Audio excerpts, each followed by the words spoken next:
Hola, ¿cómo están? Sean bienvenidos a un nuevo video de este canal. Sean bienvenidos a MarkTulio961. El día de hoy vamos a estar dejando pues de lado lo que sería la parte de gameplays, toda la parte de comedia y eso, que luego pues llega a pasar. Y pues vamos a estar centrándonos un poquito más en lo que sería pues un poco más, a un tema un poquito más serio, ¿no? Vamos a estar hablando de lo que es el derecho natural o pues el jus naturale, ¿vale?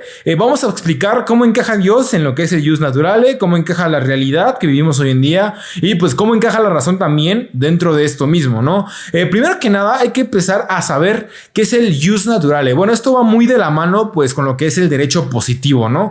Primero que también hay que decir que el derecho positivo pues es como toda norma escrita. Hay una frase bastante curiosa, bastante importante y bastante real que nos dice que todo derecho vigente es positivo, pero que no todo derecho positivo es vigente. ¿Esto qué nos quiere decir? Que todo derecho positivo, toda ley escrita, pues no necesariamente va a ser vigente, pero que toda ley vigente pues sí es positiva, ¿no? Porque actualmente nos regimos por una ley pues escrita o un derecho positivo, ¿no? Ahora vamos a ver cómo encaja ahora el derecho pues natural dentro de esto, ¿no? El derecho natural no es como tal una rama de disciplina jurídica, es más como algo abstracto, un movimiento jurídico filosófico. ¿Filosófico por qué? Bueno, porque se discute mucho si realmente es necesario seguir utilizando el jus naturale. ¿Y esto por qué? Porque el jus naturale no está escrito, no es como un código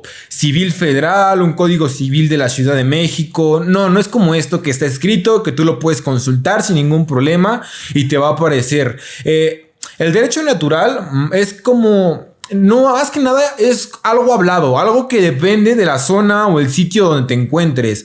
Digo la zona porque evidentemente el derecho natural de México no va a ser el mismo que el derecho natural de Emiratos Árabes, Irak, Dubái o algún país de Medio Oriente.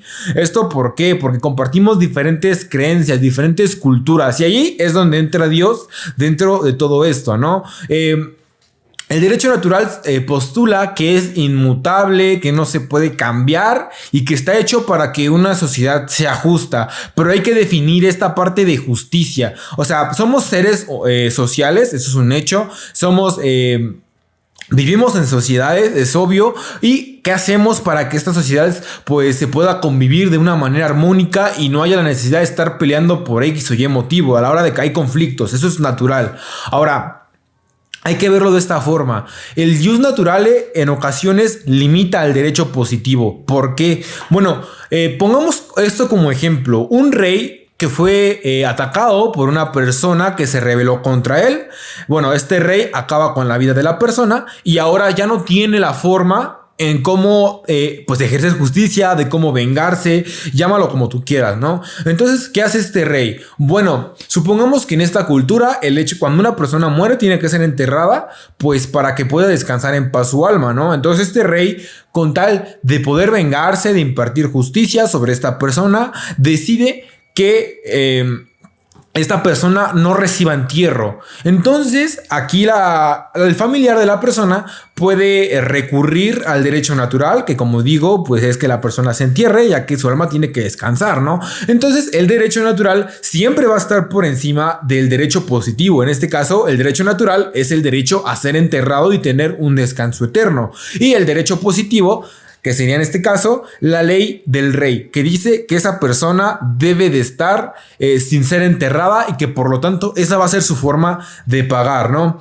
Llega a ser contraproducente, ya que por ejemplo en la India una vaca es adorada como una deidad, ¿no? Y aquí pues en México la vemos más como un producto que nos da cuero, que nos da pues leche, alimento, carne, etcétera, ¿no?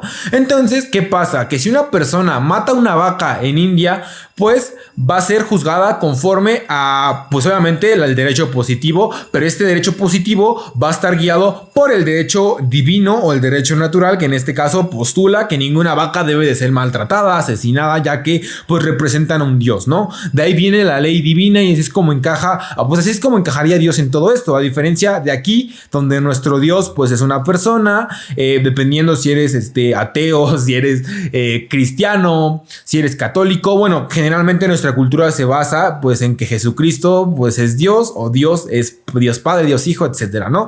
Ahora, bien, si nosotros aquí en México, si en México matamos una vaca, pues no va a ser mal visto, ¿no? Simplemente pues estamos cumpliendo con la necesidad de cubrir una parte de la alimentación, la parte de la vestimenta, entre otras cosas, ¿no? De ahí viene este conflicto. Como el derecho natural no es escrito, pues no va a ser siempre el mismo. Y aunque uno de sus postulados es que es inmutable, pues sí que va a mutar dependiendo si estamos en Europa, si estamos en América Latina, si estamos en China, si estamos pues en Medio Oriente. ¿Y esto por qué? Porque son diferentes religiones, diferentes formas de ver la vida, ¿no? Entonces, realmente, a diferencia de un derecho positivo, pues no va a poder ser debatido, porque no hay que debatir, no hay una forma, no hay algo que esté escrito que nos diga, bueno, pues el derecho natural dice que pues tú como por ser humano tienes que vivir de esta forma, tienes que hacer esto, ¿no? Entonces de ahí viene este problema enorme, este gran conflicto entre el derecho natural y el derecho positivo. Si bien el derecho natural sirve como una guía para el derecho positivo, también sirve como algo para atascar esto, ¿no? El ejercicio del derecho positivo, ¿no? Y bueno, podemos decir que si tuviera yo la oportunidad de elegir cómo quiero que juzguen actualmente en las sociedades modernas, pues yo diría que con el derecho positivo, ¿no? Ya que es una ley que está escrita, tú la puedes leer, puedes ver alguna laguna jurídica que haya dentro de esta, la puedes debatir, puedes irte a la jerarquía de leyes, puedes hacer mil y un cosas. Es más, puedes jugar con el derecho, pues para librarla tú o para que tu cliente pueda librar el problema al que se enfrenta, ¿no? Ahora bien, si te juzgan con el derecho natural, pues la persona encargada de llevar el caso puede decir, bueno, pero es que, por ejemplo, llevémoslo al término, un término un poquito más actual, que sería pues la violencia de género, la discriminación y entre otras cosas, ¿no?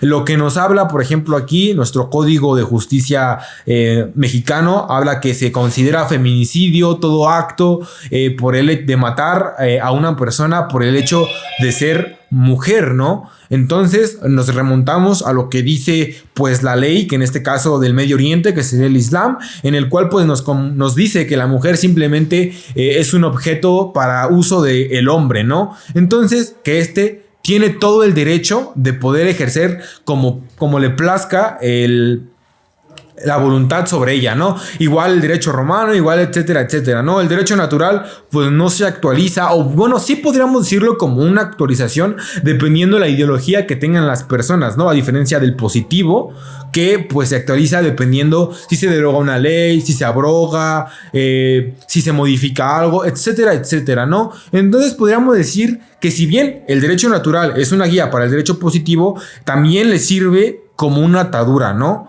No olviden suscribirse, dar like y cualquier comentario se agradece. Hasta la próxima. Tylko jedno w głowie mam, koksu 5 gram, odlecieć sam w krainę zapomnienia.